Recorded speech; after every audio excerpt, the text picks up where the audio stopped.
Morning everyone, I'm back again on a lovely beautiful day. So today I'm going to be fitting this 200 amp switch disconnect. This lovely small cabinet here with a big 5 core 50mm SWA.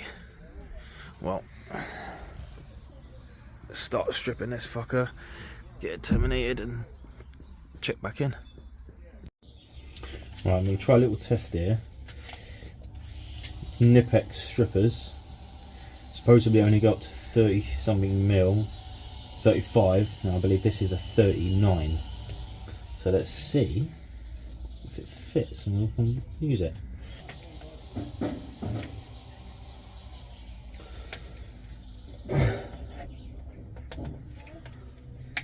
It's not cutting in. Maybe not. I stand corrected. I think it will just work. There you go. There's an interesting tip for anybody who wants to know. You can cut to about 39mm, 5 core 50mm with a Knipex armor strippers.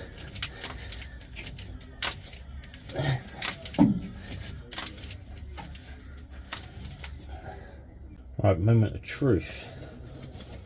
Let's see if this has worked.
I just realised in my haste, I forgot to put the gland on.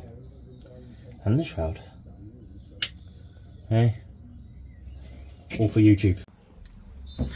On the whole, that stripped pretty easy, to be fair. I've got a couple that didn't really score that well and bent a little bit, but other than that, they all cut off lovely. So let's get this glanded in now, and we're almost there. Quick little status update. Ahmed's glanded beautifully. See all the no cores inside, nice and tight, lovely. 50mm holes cored out, all reamed out as well. Again using a Knipex. Brilliant, this tool. Lovely. Now let's get the tails in, get this cable in, and we're almost cooking on gas. Right, I've raced the head now. I've got sort of my tails in. Now I'm just trying to get the 50mm armoured in. Trying to get these 50mm clamp lugs on. This bad boy. I'll see if I can set you up anyway. I don't think you'll be able to see this part, but I'll get this all crimped in, get the terminations done, and we'll check back in when it's all connected up so you can have a look. Almost there. That's all lovely and crimped now. Look at that. Beautiful. Whew. And that, ladies and gentlemen, is a wrap. Not my prettiest of isolators, but yeah, does the job. 15mm 5 cores, not easy to terminate, but yeah, we are there. Catch you next time.